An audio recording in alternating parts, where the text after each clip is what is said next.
My name is Isabel Hart. I'm 27 years old.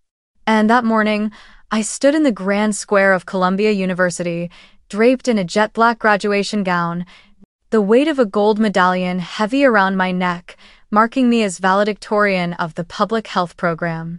In my hand was the speech I had rewritten 13 times over the past 2 weeks, every word carefully chosen to express gratitude without hiding the wounds I had wrapped in silence for the last 8 years. The May breeze swept through the rows of white silk-covered chairs reserved for honored guests, making the silver ribbons flutter like waves. Then the camera panned across the large screen behind the stage, slowly stopping at the front VIP row, where a polished gold sign read, "Reserved for Hart Family." 10 deep blue velvet chairs, perfectly aligned under the sun. Each one had a bold printed name tag. Mom, Dad, Madeline, Aunt Cheryl, Uncle Walt. I had handwritten each of those names and placed them on the chairs with every ounce of hope that even after all these years of coldness, distance, even mockery of my choices, today they would show up. But all I saw on the screen in front of me was a row of empty seats. No flowers, no people. Not a single watching eye. Just chairs, their name cards fluttering slightly in the wind, like a chilling reminder that I was still waiting for something that would never come. For a moment, the whole square felt too wide, too quiet. The sound of the microphone echoing my name pulled me back to reality. Valedictorian, Dr. Isabel Hart. I stepped up to the podium amid thunderous applause, genuine applause from friends, professors, from people who owed me nothing but were still proud of me. And the ones bound to me by blood? They weren't just absent. They had chosen to bury my moment with a message cold, cruel, and laced with ridicule. Watching you pretend to be a doctor sounds painful. That came from my mother, the same woman who once told me, "Women don't need too much education, just know how to cook and marry someone stable." Then followed a comment from my sister Madeline, who was on a yacht off the coast of Bermuda with a glass of champagne in hand. "We'd rather be somewhere worth celebrating." I didn't cry. I didn't smile either. I just looked at those chairs one more time, not searching for presents anymore, but to remember, deeply, that everything I had tried to preserve all this time had been hollow for a long time. And perhaps it was in that very moment, under the roaring applause and the blazing screen, that I truly stepped out of the role of the good daughter and into myself. No one came. Not a single message of congratulations.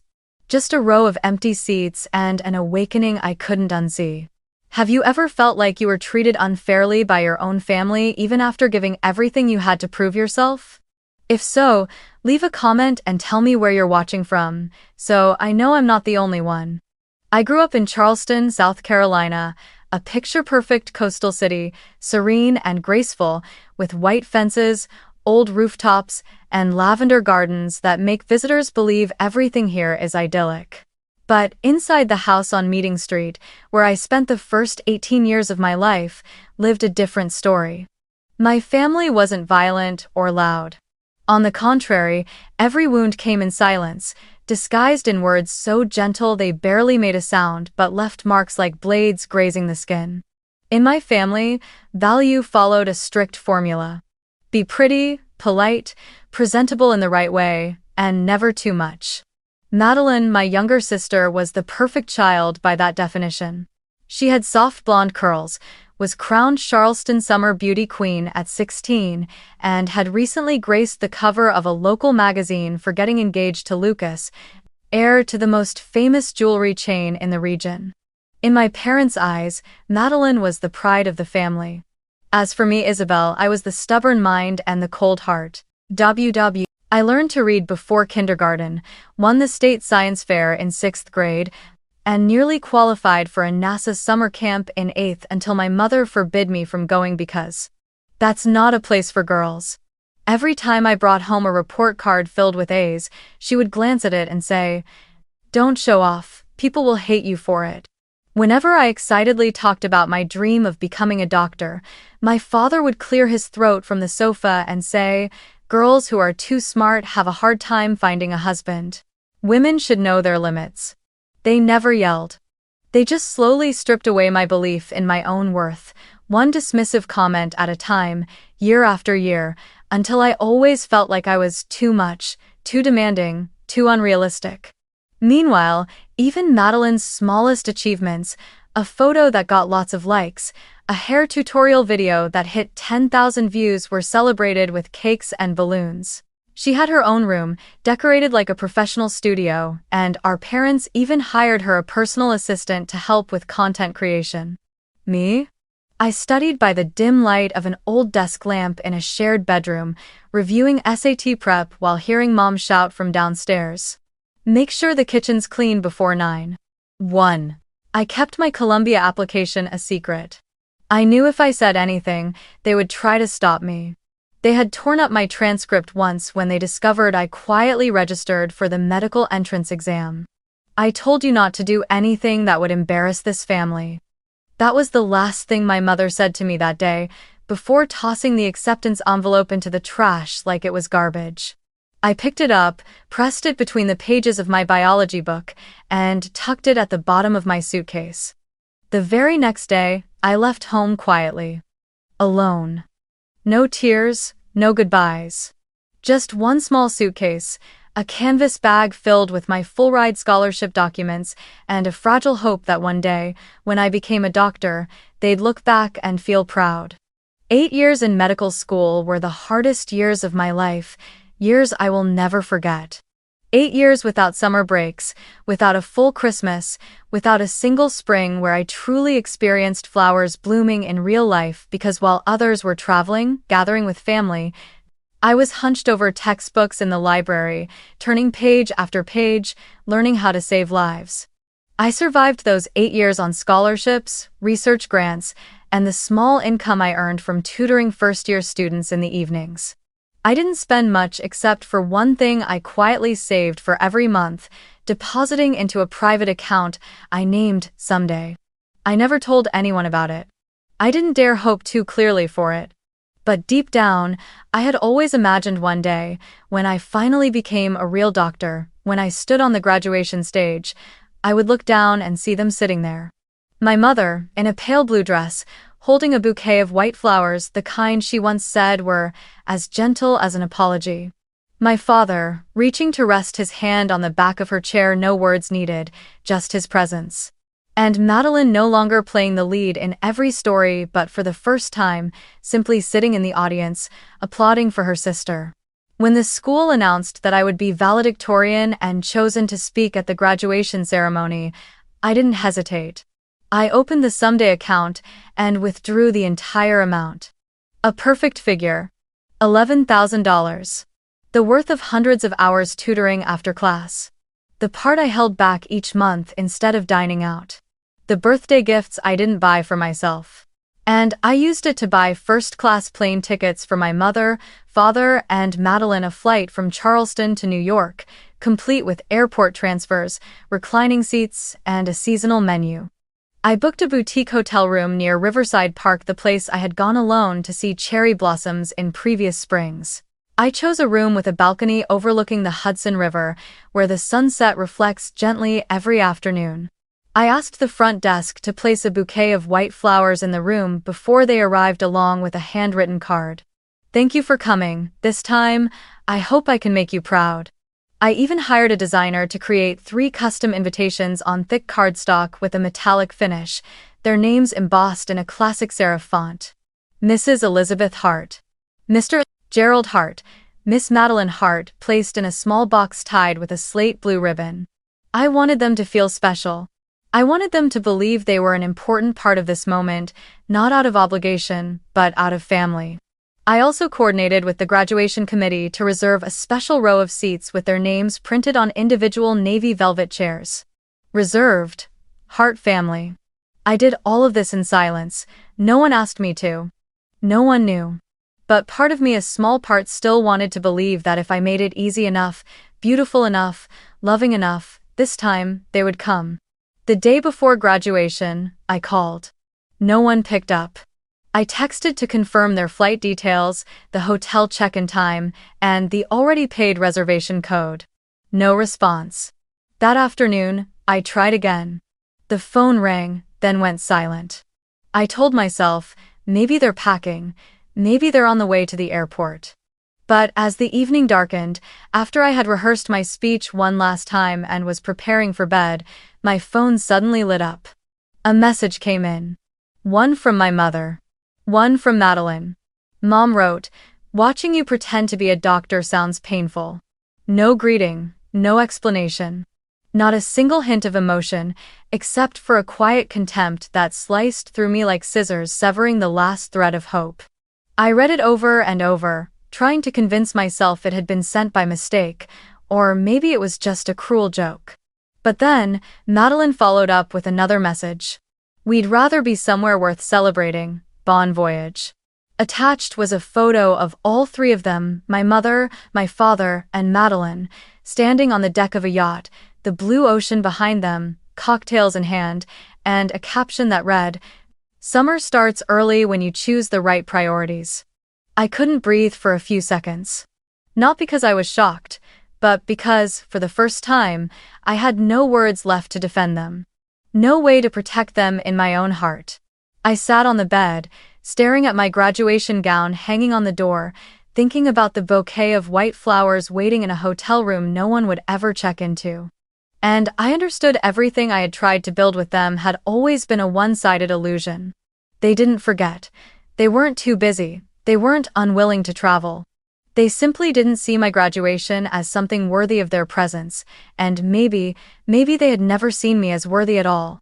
Not when I was a child. Not when I got into college. Not when I wore my white coat, and certainly not now, when I became a doctor. That night, I didn't reply, I didn't cry. I didn't call Amanda, my best friend and the one I always turned to when things went wrong. I just sat there in silence, watching the streetlight outside fall across my desk where my printed speech lay waiting, the one I knew I'd have to deliver tomorrow morning with a steady voice, even if my heart had just shattered into pieces. The next morning, New York turned unexpectedly cold, despite the calendar saying it was already May. Winds swept across the wide stone-paved courtyard of the main square where the graduation ceremony was held, tugging at my gown like a flag caught in a storm. I arrived early, out of habit, like someone afraid of missing something important. But this time, there was nothing left to prepare. Everything was already in place, the seats were perfectly arranged, the stage was equipped with a large LED screen projecting images of students being honored, and the VIP row 10 reserved chairs for my family was roped off with white ribbon, adorned with silk flowers, and tagged with embossed nameplates. Everything was perfect. Except the most important thing. I sat in the front row alongside the other honors graduates, eyes forward but mind drifting toward the right side of the stage where the section labeled Hart Family sat quietly in the sunlight. No one filled those seats. The deep blue velvet chairs had gathered a faint layer of dust, the edges of the name cards curled slightly in the breeze. I saw the tag labeled Mom sway gently on its thin wire hook, as if mocking me with the very hope I had once clung to. Classmates laughed, cameras clicked nonstop, people hugged each other in celebration. But I felt like I was in an entirely different place, a space where time slowed down, everything muted, frozen like a snapshot no one wanted to keep. When the dean called my name to give the speech, I stood up, adjusted my collar, and climbed the stage steps as steadily as I could. The entire square erupted in applause. Some people shouted my name. I heard Amanda yell, "Go Izzy," from the friends section. But all I could see were those empty chairs, not because I didn't feel the love surrounding me, but because, deep down, I was still searching for one pair of eyes, the ones that had once made me feel small to look at me, just this once, with pride.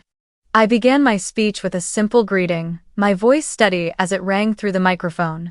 I spoke about our journey as a class, the long night shifts, the grueling exams, the first patients we cared for with trembling hands. I spoke about the moments I wanted to give up but never actually stopped. And then, I paused for a few seconds, my eyes drifting again to the right-hand side of the stage. Empty. Silent. I swallowed hard and ended the speech with a single sentence that hadn't been in the draft. Sometimes, the bravest thing is not chasing a dream but walking forward, even when no one is there to cheer you on. The applause erupted. The whole courtyard came alive. But I didn't. I left the stage to the sound of music, shook hands with the professors, took a few polite photos, and quietly returned to the dorm before the celebration began. I wasn't hungry. I didn't want to keep pretending. As soon as I got back to my room, I began removing each piece of my outfit. The honors diploma sat on the desk like an object I had no idea where to place. I looked at myself in the mirror. My makeup had faded, eyeliner slightly smudged from the dust and wind. I washed my face. Cold water. Quiet. No tears. Just a deep emptiness. A kind of hollowness that didn't come from missing someone but from the certainty that the ones I'd waited for were never going to come. Not today. Not ever. I sat down, dried my face, and stared at my reflection for a long time. My face held no shame. No sadness either. Only silence sharp as a blade, steady as stone. And then, I picked up my phone. My mother's message was still there, unread. Watching you pretend to be a doctor sounds painful. I didn't open it. I didn't delete it either. I just looked at that line one last time as if sealing a box that held something rotten. Then I turned off the screen, opened the drawer, pulled out an envelope I had prepared long ago but never used, and began writing something I never thought I'd dare to say, "Thank you, Mom, for not coming." Not a bitter note. Just the first step toward closure. And right there, under the dim yellow light of that small room, I made a decision. I would no longer ask them to love me. I would no longer knock on a door that only opens when it benefits them. I would no longer hope that one day they'd think I was good enough. Because today, amidst thousands of clapping hands, I finally realized it wasn't just that they didn't show up. It was that they had never truly seen me at all. And if I wanted to live fully and with dignity, then the first thing I had to do was stop trying to be someone in their eyes. I had to become myself. And that alone was enough. The next morning, the air was still cold, but my mind was clear. No more doubt. No more hesitation between right and wrong, between anger and longing. I woke up early, made a cup of black coffee like always, and sat by the desk, looking out the window where the trees swayed gently in the morning wind. And in that quiet moment, I knew exactly what I was going to do. Not for revenge, not to reclaim anything, but simply to end a performance I had carried alone for so many years. A role no one watched, no one cared about, and no one stood to applaud when the curtain finally fell. I went to the print shop near the hospital, the same one that printed my thesis back in 6th year, and asked them to create a new copy of my diploma. Not a standard reprint, but the official version, with a gold seal and the embossed emblem of Columbia University. Dr. Isabel Hart, School of Public Health, summa cum laude. I sat there waiting for nearly 2 hours, eyes fixed on every letter of the digital proof before giving final approval. Then I stopped by a small handcrafted frame store in the Upper West Side, a place I had passed hundreds of times but never entered. I chose a black walnut frame with brass trim, in a classic style, not flashy, but elegant and precise. The old craftsman asked, "A gift for someone? Looks important." I just smiled and said, "For the ones who didn't show up." Back home, I opened my laptop and selected the only photo I had from graduation, a picture I had quietly asked a classmate to take for me. The camera faced forward. A perfect row of empty chairs bathed in soft golden sunlight. Each seat had a name tag. Above them, a large printed sign read, "Reserved for the family of Dr. Isabel Hart." A perfect image. So perfect, it hurt. I printed that photo on thick photo paper, 8x 10 inches, no color correction, no filter. Reality was already cold enough. Then I took a sheet of plain cream paper, trimmed the edges, and wrote by hand with a dark blue fountain pen, my handwriting careful, as if writing to the little girl I once was. "Thanks for showing me what matters." Nothing more, no blame, no explanation. Just one sentence. And maybe the only thing I've ever written to them without expecting a reply. I wrapped everything in a stone-gray hard box, the kind used to present commemorative plaques lined inside with white silk paper. The diploma lay at the center, the photo of the empty seats just beneath it, and the handwritten note on top.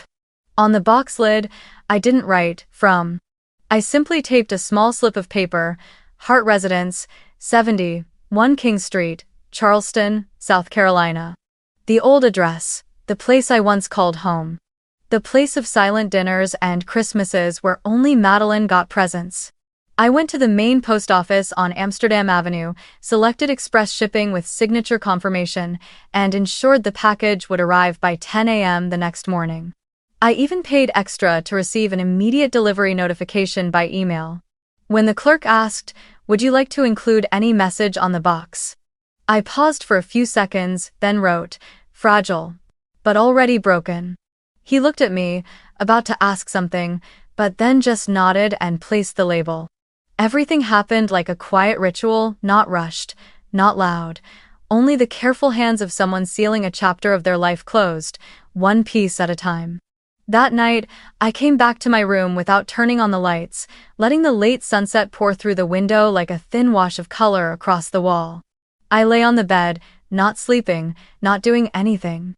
Just thinking about the package, now on its way to the place I once called home. And in my mind, I imagined my mother opening the box first with surprise, then stunned, and maybe something might stir in her chest. Not regret, but awareness. That she didn't come. That she had chosen not to see me. And now I would let her see, not through pleading, not through tears, but through a diploma, a photograph, and a single final line.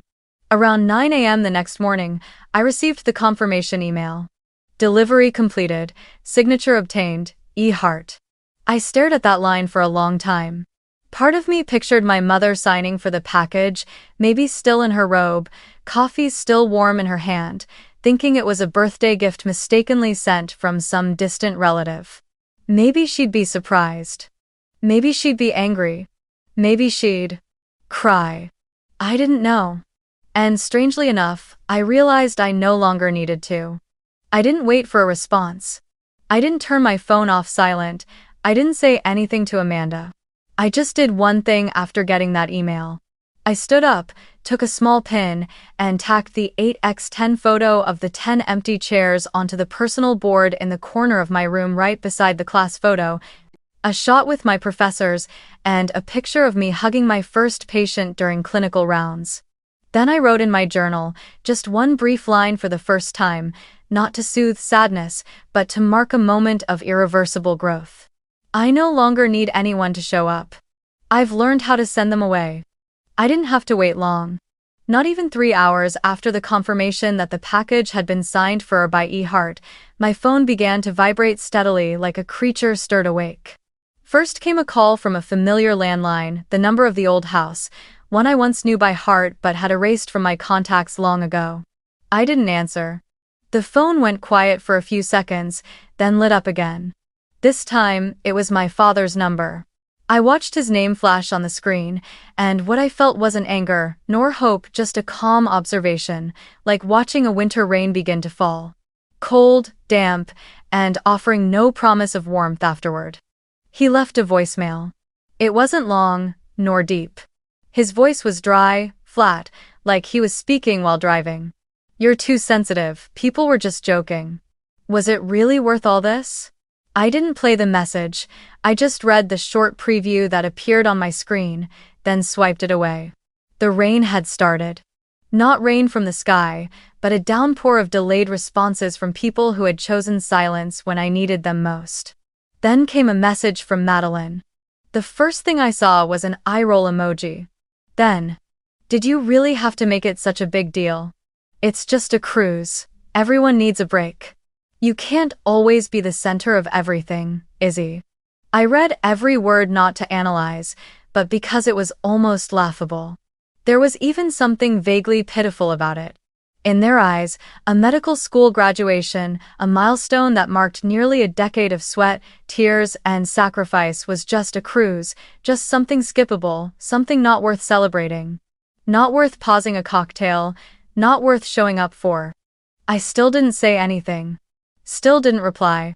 I was just about to set my phone down when the screen lit up again, not a call this time, but a voicemail. The sender's name, Mom. I hesitated for a moment. A small part of me, very small, still wanted to listen. Still wondered if maybe this time she'd say something different. Not blame, not deflection.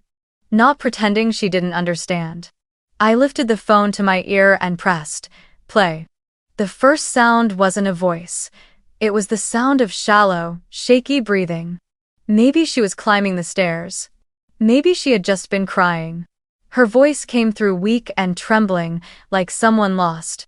Isabel, I got it. A long pause. Then came the sobs, raw, uneven, no longer able to hide the shame or the pain. I didn't think it would hurt this much. I thought. Another pause.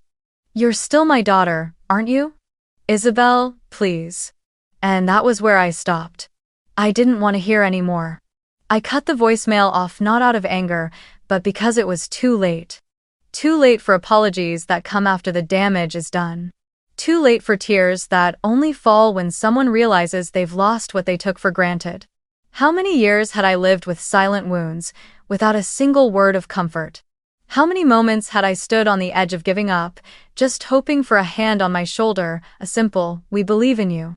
And where were they then? I set the phone down on the desk. I didn't replay the voicemail. I didn't delete it either. I just let it sit there like a dried ink stain on paper. Impossible to erase, but also impossible to write over. I stood up and walked to the window. Outside, the sun had come up gently, and the tiny lavender flowers near the porch had started to bloom. The world looked strangely peaceful, as if that call had never happened. And for the first time, I felt a different kind of peace too, not from forgiveness, and not from revenge, but because I knew I had stopped at the right time. I had said enough, through action. And they had heard me, even if not with their ears, then through the silence in the photograph. Through the word doctor, they once dismissed, now printed in bold, centered on the diploma like a final declaration. I pulled out the envelope containing the original diploma and carefully placed it into a drawer, next to a draft of my application for medical licensure. There's still so much ahead to handle, to dream about, to move toward. But what's behind me I knew was finished. Not with a scream, but with a voicemail left unfinished. And a door I chose not to open again. After all the bitter accusations and fake remorse, I stood still for a few minutes, not because I was shaken, but because I felt light. Light, as if I had finally taken off a suit of armor I'd been wearing far too long. And in that very moment, I knew. It was time to cut the cord completely. The next morning, before the sunlight could slip through the thin curtain, I opened my laptop, logged into my bank account, and made a firm decision. I withdrew the entire $25,000 advance I had wired to the contractor, the one scheduled to repair my parents' kitchen roof. That money came from the $60,000 my grandmother left me last month before she passed away. I remembered her words just days before she died. "You'll know what's right to do with this money." So instead, I redirected that $25,000 to the community health center in the Bronx, where I'd be starting full-time after graduation. Exactly 1 week later, on a Saturday afternoon just after I'd returned from a long shift at the Bronx Center, exhausted, the dorm buzzer rang. No warning text, no phone call, just the sound of the bell, echoing like a familiar alarm from a life I thought I'd locked behind me. I looked through the peephole. And there they were, not surprisingly, yet still enough to tighten my chest, the three of them: my mother, my father, and Madeline.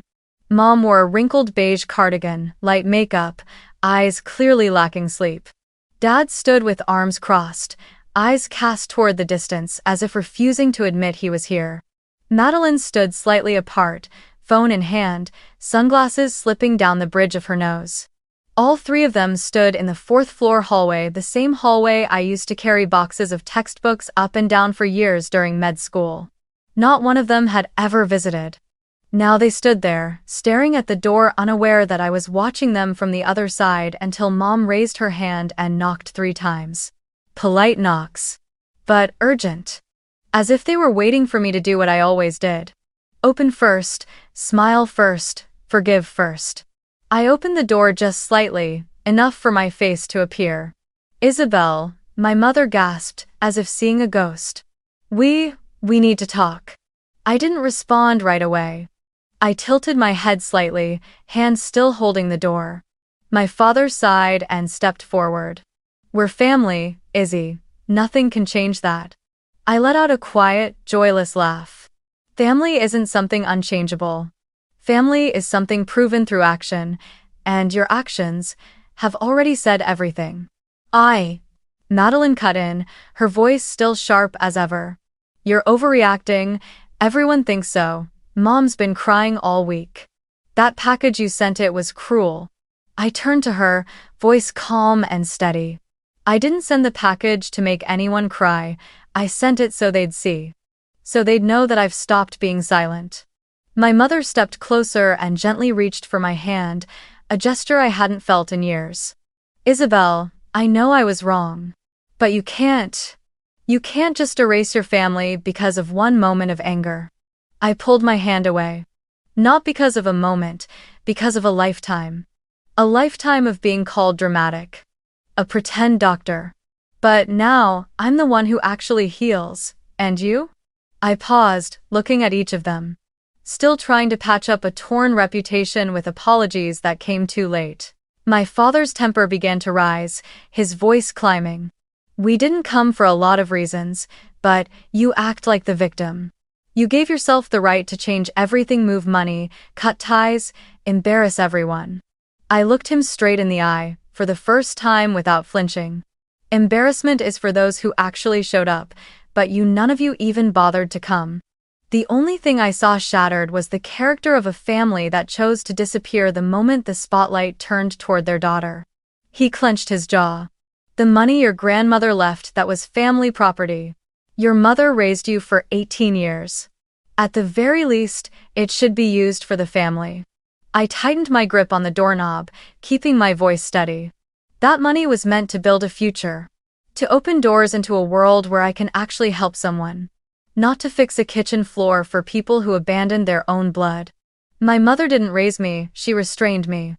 And she left me standing alone at the most important moment of my life. And now, you're all here, for the money? My mother trembled, tears welling in her eyes. No, I came for you. I just want to talk. We can start over, Isabel, if you just give me a chance. I looked at her. I saw the deeper lines on her face. The strands of gray in her hair. The regret was real, but it was regret from losing control, not from losing her daughter. I shook my head. I didn't change. I just stopped pretending I needed you. Vec. Madeline opened her mouth to say something, but I raised my hand to stop her. Enough. You all made your choice. And that day, when the three of you posed on a yacht, raised your cocktails with a caption that read, "Celebrating what matters," that's when I understood. I was never what you considered worth celebrating. So today, you are not something I'll consider worth mourning. I stepped fully into the doorway, still holding the door just slightly ajar. The breeze from the hallway blew past, carrying the familiar scent of my mother's perfume, the scent I once thought meant safety. Now, it was just a trail of memory. You say we're family, but you only ever called me your daughter when you needed something done your way. And when all I needed was someone to sit in the crowd and clap. You chose to walk away. Not once, but for good. My father's face hardened. You'll regret this. Blood is still blood. I met his eyes, slowly. Blood is what flows in veins. But love is what people choose. And I've made my choice. I took a step back, slowly closing the door. My voice lowered, almost a whisper. You came all the way here for that money. But you couldn't come to my graduation. That says everything. You should go now. The door clicked shut. There was no pounding, no one called my name. Only the sound of footsteps fading down the cold concrete hallway. And something inside me, for the first time, no longer felt guilty for not opening my heart. I turned around and stepped back into my small room, the soft light glowing over the photo of Amanda and me smiling beneath the sign that read, "Welcome to Bronx Health Center." I didn't cry, I didn't smile. I just stood there for a few seconds, then poured myself a glass of water and set it beside my laptop where the medical license application sat already filled out. And in that complete stillness, I whispered a sentence not for anyone, not against anyone, just so I could hear it for myself one last time. I've become the person I used to dream of, and I did it alone. The Bronx Community Health Center was nothing like the gleaming hospitals where I had once trained. No marble lobbies, no brightly lit reception desks like five-star hotels, no fancy coffee machines on every floor. Every wall here was worn, every plastic chair in the waiting room scratched and scuffed. But I loved this place the way someone loves their scars fully, without needing to hide them. Each morning, I walked through the glass doors with the loose handle, down the narrow hallway where sunlight slanted through dusty window panes, and felt something rare. A sense of being exactly where I belonged. Not the brightest place. Not the place with the loudest applause. But a place where I could start again without asking for permission. I began my first shift wearing a crisp white lab coat, dark circles still under my eyes from overnight duty, and holding the coffee Amanda had picked up on the way. She came with me that morning, carrying a stack of folders while I held a wooden case engraved on the lid with my name, Dr. Isabel Hart. When I unlocked the door to my clinic, small, just a desk, a worn swivel chair, 2 wooden chairs for patients, and a shelf of medical books, I took a deep breath. The scent of fresh paint, printed paper, and disinfectant filled the air. And I knew this was where I would build the rest of my life, piece by piece, from everything I never had. I hung my diploma on the wall with a wooden peg, right next to a photo from our soft opening. Me, Amanda, and the team of nurses all beaming, standing in front of a chalkboard sign that read, "Welcome to Bronx Health Center, where no one gets left behind." There were no empty chairs in the photo. No one missing. Everyone was present. No one came out of obligation. No one pretended. I stepped back a few feet and looked at the 2 frames side by side, as if looking at 2 versions of myself.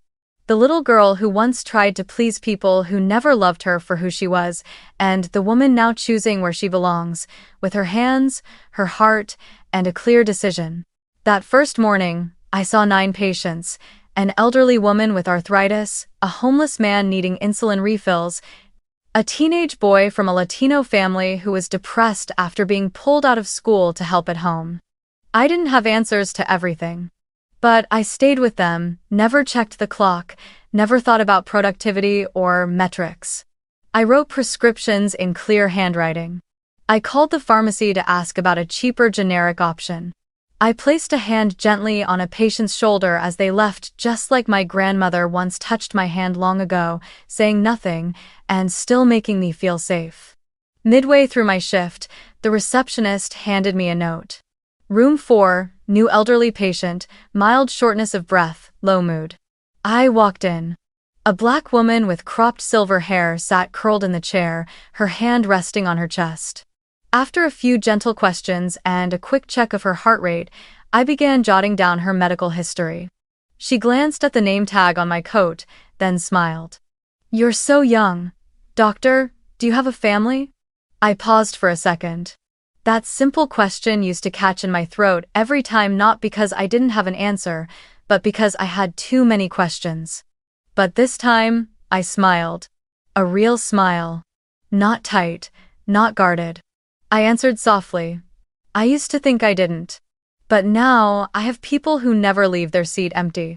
She didn't ask anything else. She just gently held my hand, and in her eyes, there was something deeply knowing, something that didn't need to be said aloud. That day, I finished work late. On the way home, Amanda greeted me with a takeout box and a question.